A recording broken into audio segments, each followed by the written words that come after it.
Hi, I'm Sasha Sloan, and I'm hanging out with Rob on Front Row Live.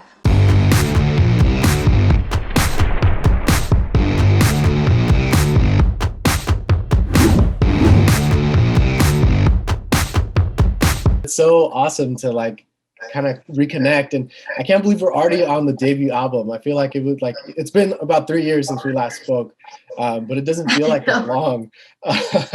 So now that you're about to drop Only Child, how do you feel the evolution of Sasha Sloan has been since like that first release that you had to now? Yeah, I mean, you were actually my first interview ever. And I remember being like insanely nervous for it. And I think like I went back and watched it recently and I was like, oh my God, I was like a shell of a human being. And I still kind of am. So I guess not much has changed. But from that first time we spoke, it was the first EP, I think. I don't even know if the whole thing was out yet. I think I'd put out like 2 songs at that point, and then released 3 EPs, and the debut album is coming out very soon. So it's been a journey, a journey of self-discovery, I will say. Now, do you feel like you purposely waited for this debut EP because you were trying to kind of discover your sound or your style in the music industry, or did you kind of feel like these EPs needed to be released first to kind of prep us for this debut? Yeah, I think it was a mix of things. Sad Girl was kind of like a blueprint of what am I doing? And then I think from there, it was just a mix of becoming more confident.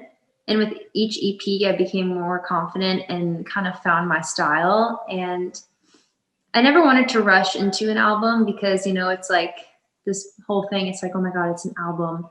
And I wanted to make sure that I really knew who I was and even had some performing under my belt before, I went out and shared an album with the world. So I think, yeah, definitely a mix of things and just wanting to, be a little more confident in myself than I was, with each EP.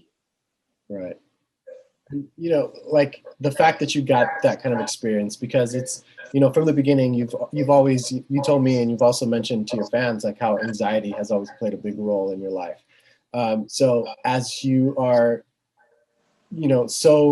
as you kind of got to experience these tours and these performances and being in the studio and writing so much, like now that you wrote for this record, do you feel like anxiety kind of helped you cope with it as you were writing the songs for this record?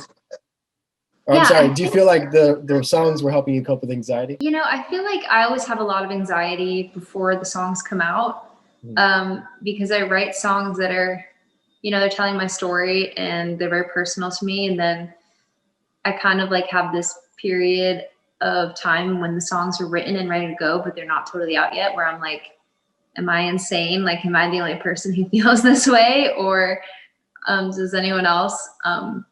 And I think it's really therapeutic, honestly. I didn't expect when I first started to release music that, I don't know, people would relate and connect so much with what I'm saying. And I've just, honestly, I feel super lucky that there are people out there who take the time to listen and, can relate to what I'm going through, because that does help me. It helps me. It's a weird, like, someone was like, is it scary releasing vulnerable music? And I was like, no, it's actually more comforting in a way, because I don't know, it makes me feel not so alone. I feel like that's what gets your fans to really actually enjoy and actually listen to the lyrics that you sing about, because it's like you give us that emotion live, or whether live or listening to the song, we feel that emotion, and it makes us want to like actually listen to the lyrics and actually like start to feel like, oh, you know what, she's also talking about me. Like I feel the same way. Thanks. Like in doing so, like how do you feel, because in the past you've and you still do, you've written for so many other artists as well. So like, how do you feel those experiences have kind of helped you understand how to write for yourself? Because I feel like it's a lot harder when you're writing for your own material. Yeah, I think I spent so long writing for other artists before I wrote for myself, and I learned a lot during that. And I think I inadvertently figured out what I wanted to say by watching other people say what they wanted to say. And I also kind of just figured out what I didn't want to be and what I didn't want to do, which I think is a lot harder than figuring out what you actually want to do. It kind of leads you there. So yeah, I think writing for other artists really just helped me, I don't know, figure out who I wanted to be. And, you know, I also felt like I wrote a lot of pop music, and I felt like a lot of pop music could have been saying more. And I was kind of missing like music that was talking about what I was actually feeling. And so I just decided to put that out instead of, you know, writing songs for me that weren't totally true. And with this album, like you got to work with King Henry, like you guys got to collaborate together throughout it. Like, and how did he kind of challenge you in the production, like whether it was your vocals or just the, you know, the sounds or the way that you kind of deliver your lyrics for this album? Yeah, so King Henry is my producer and also my boyfriend. Very cringy, but here we are. And so when we first started making the album, you know, I had this dream of like being in a studio for my debut album, and then hit, and we ended up making the whole record at home. And it actually turned out to be really fun, and I think it made us a lot closer, which I didn't even know we could be closer than we already were. But yeah, the cool thing about Henry is we are so in tune with each other at this point that it's almost like we know what the other person's thinking, which I think is really important when you're creating with someone and also living and dating them. But yeah, like I would take a song that I'd written with someone else and be like, hey, we wrote this on an acoustic guitar today in someone's living room.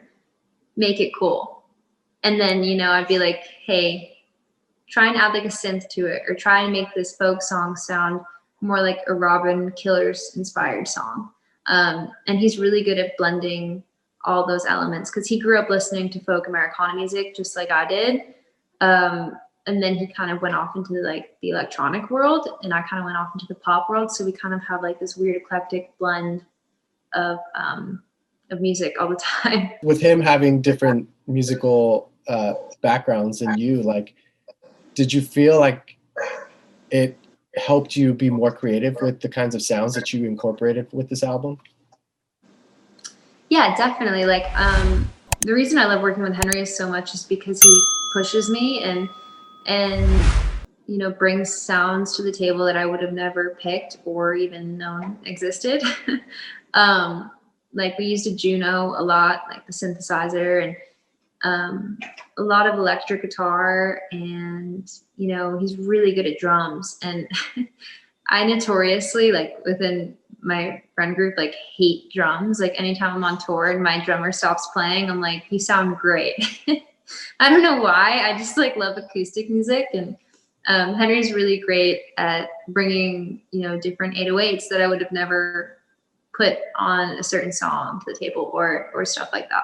Talk to me about like your vocals. Like, did you do anything different, or did you learn new ways of singing for this record or for some of these songs in particular? And like, if so, like what was it and why? For me, I have this vibrato in my voice that I've kind of hidden throughout the years because my voice can sound kind of country.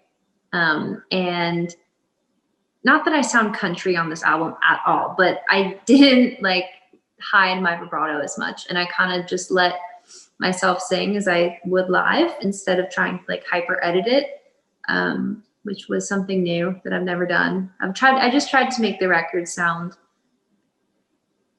vocally as live, close to live as it would during a show. Now you did mention just a couple of days ago on Instagram, you had posted that, you know, this record is kind of like different parts of you. And can you elaborate on that a little bit more? And like, were there particular songs that kind of made you realize what this record was about, or did you have this in mind as you were starting to work on this album? I think a bit of both. I went into the album knowing that I didn't want it to be just about my relationship with my boyfriend, Sasha producer, or other relationships. I wanted it to be multifaceted and talk about, you know, other things in life than just that. And so I started there, and I kind of had that vision, like, okay, I want to find topics that people don't usually write about. And then sonically, I made a playlist beforehand, and I'd never done that before. And it had like the Killers on it. It had Robin. It had Eva Cassidy, Macy Gray, Jewel. And that kind of got me in like my singer-songwriter headspace, I guess you could say.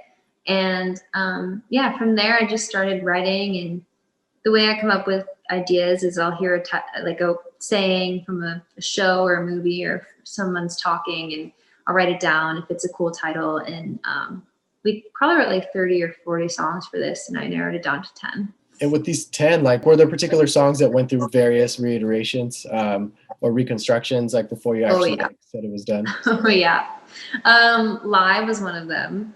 Okay. That song, I actually wrote that song 3 years ago. Oh, wow. And so, yeah, it's gotten worked a lot. And then when we started working on it for this album specifically, it went through 12 different versions. So that song was, once it was finally out, I was like, God. And then Is It Just Me went through a lot of lyrical changes. That was actually a really tough lyric to write, just because I didn't want to offend anyone, but I didn't want to not offend anyone. Yeah. And yeah, they all did. High School Me was written on guitar, and it kind of took it a moment to, like, you know, put synths and have like a cool drum thing going on in that.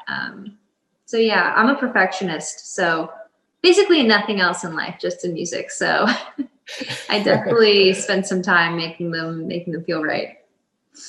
It's funny that you were worried about Is It Just Me, or you had a difficult time with that one. I think that one's the one that sticks out the most for me. Like, between that one and I think it was can't remember the name, House of No Mirrors. Oh, those two were the thanks. ones that I noticed I kind of replayed a little bit more.